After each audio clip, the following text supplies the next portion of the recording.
January 16, Thursday. So, kakauwi lang namin ng bahay. Galing na ng eskwela si Pixar, sinundo natin. Nakapag-workout na rin tayo. Nakuha na rin natin yung pinalandre natin today.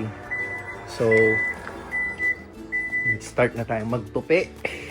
Tapos si Pixar pahinga and then magre-review kasi exam week nila today. Yan. Exam week hanggang Monday, Tuesday yata next week. Kasi Thursday na ngayon. So tomorrow, tuloy-tuloy yung exam nila. So ito yung pinalaundry natin. Ano ba to? Kunin ko lang. Yan.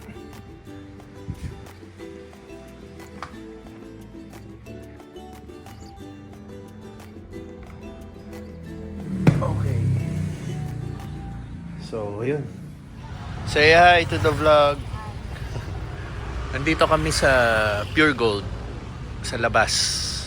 Yung malaking Pure Gold dito sa Las Piñas, yan.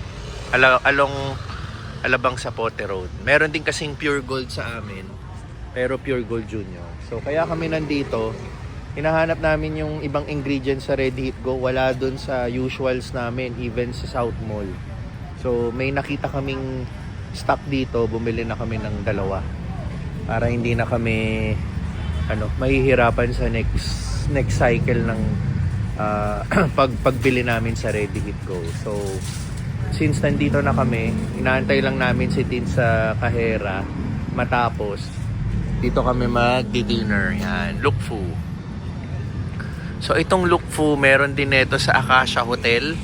Medyo high-end na Luk Fu yung nandun. Tapos ito, masarap din to.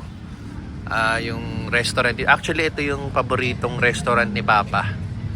So, matagal na kaming huling kumain dito. Actually, taon na. Nakakakain naman kami sa Luk Fu pero dun sa Acacia Hotel. Pero dito sa mismong spot na to, which is ito, matagal na yung huli. So, ngayon, dito kami magdi-dinner. So, kaming family, sama-sama. Si Pixar tapos na pala mag-review. Exam pa rin niya bukas.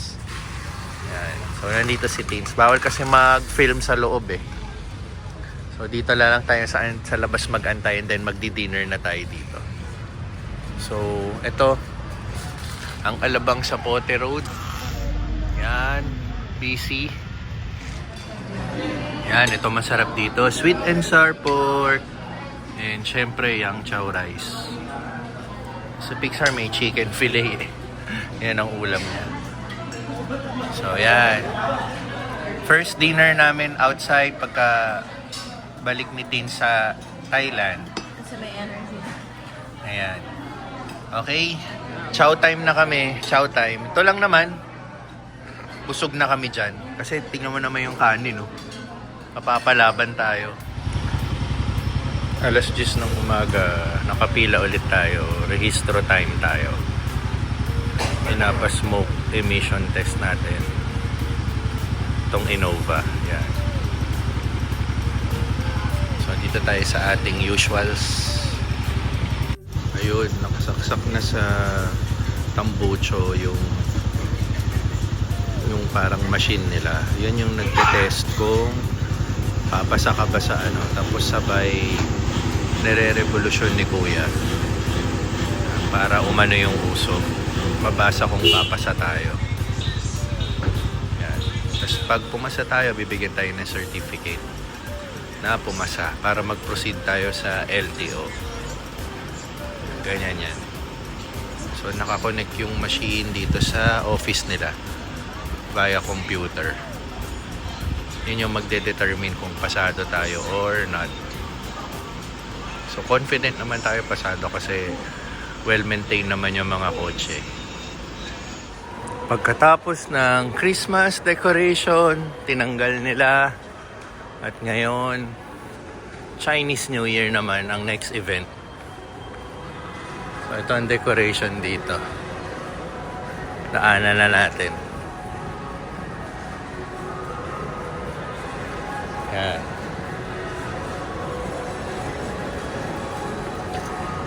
So ayun, tapos na tayo sa LTO. Naparehistro na natin. And ngayon may oras na tayo para mag-workout. So, yun, Friday ngayon, dumadami na naman ng tao dito sa mall. So, dumiretso na tayo dito sa South Mall. Total, tapos na naman tayo. Usually, pag may mga gagawin pa tayo, mag-workout tayo sa Robinsons kasi yun yung malapit sa LTO. Pero since tapos na naman tayo sa mga gawain natin, diretso na tayo dito sa South Mall para malapit na sa bahay. So yun, workout muna tayo. Ganda rin ng weather ngayon. Sunny day.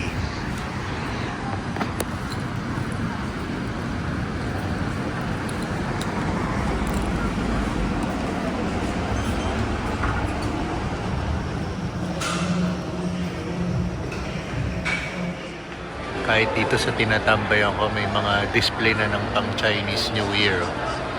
Saka yung mga Christmas lights din nila tinanggal. So nandito tayo. Order tayo ng ang ating usuals.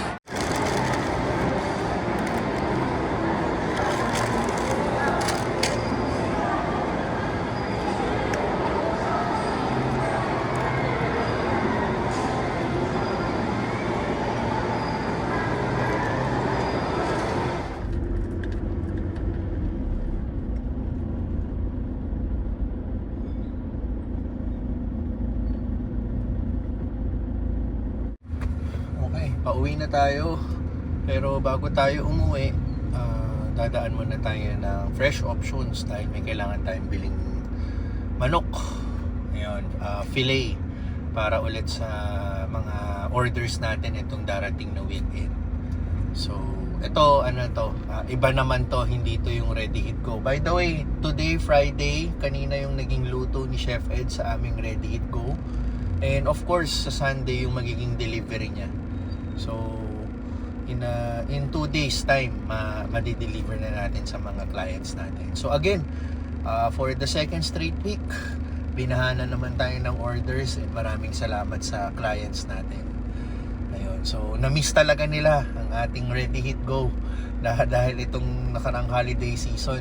Ang last delivery namin was first week of December and then tumigil na kami kasi nga, di ba, naging sunod-sunod yung mga events, parties. So, hindi nila kailangan talaga bumili ng mga ready-to-hit ulam natin dahil yun nga, no, maraming mga Sharon foods, yung mga, di ba, pag-a-attend ka ng parties, magsha-Sharon ka, yung sumikat na kanta na pag nagbabalot ka ng pagkain. So, ayun, daan muna tayo sa fresh options, bili tayo ng mga kailangan na karne ng manok.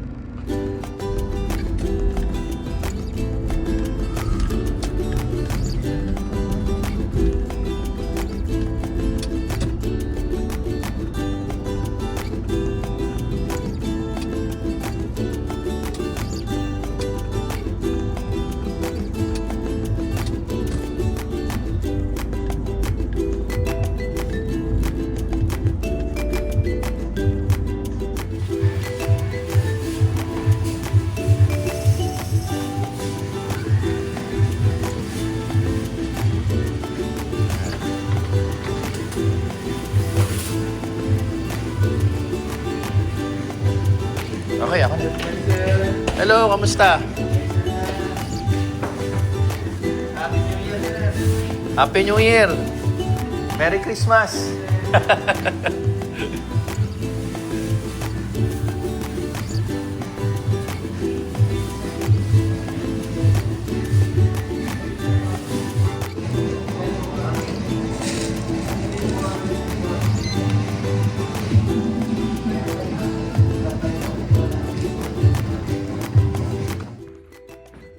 Yan ang ating t-shirt. Montreal, Quebec.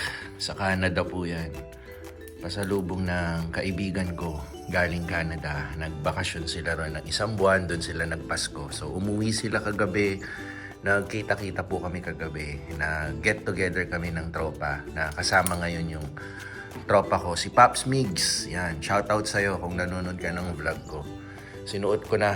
Ipang-workout natin ngayon. Yan, yung susuotin natin for workout. Montreal, Quebec, maganda dyan. Kahit di pa tayo nakakapunta. Nakikita natin yan sa mga vloggers na Pinoy na nagva-vlog sa Canada. Yan. So, today is January 18. Yan, Sabado. Mamayang gabi, meron naman kaming birthday celebration ng pamangking ko, si Ate Sisi. Yan, sa Nonos Festival Mall. Magkikita-kita kami doon, side ng family ko, para i-celebrate yung birthday ni Ate Sisi. Actually, yung birthday ni Ate Sisi, yung pamangkin ko, is bukas pa. Yan, pero ang celebration is today. Tonight. Yan. So, tayo, mag-workout muna tayo today. Bakante ang araw natin. Bukas pa yung trabaho natin. So, pagka-workout today, pahinga, and then yun. Magkakainan na naman kami mamaya para sa ano. And then tomorrow, late celebration naman nung birthday naman ng father-in-law ko sa bahay naman nila sa Muntinlupa, no. So, yun naman, parang reunion ulit. Yung side ng kamag-anak niya is pupunta ron para i-celebrate. Actually, na-celebrate na namin as a family lang yung birthday niya. Yun yung a day na pupunta ng Thailand si Tinsel. So ngayon, celebration ulit kahit sobrang delayed na. Pero this time with family members na sa side ni father-in-law. So ayun, gamitin muna natin din yung kotse ni Papa. Nasa Taiwan ngayon si Papa para umandar-andar naman. Ito yung kotse niya, yung pick-up niya. Pa, kung nanonood ka ng vlog, gamitin ko muna tong kotse mo para umandar. Gagamitin natin papuntang gym. Okay?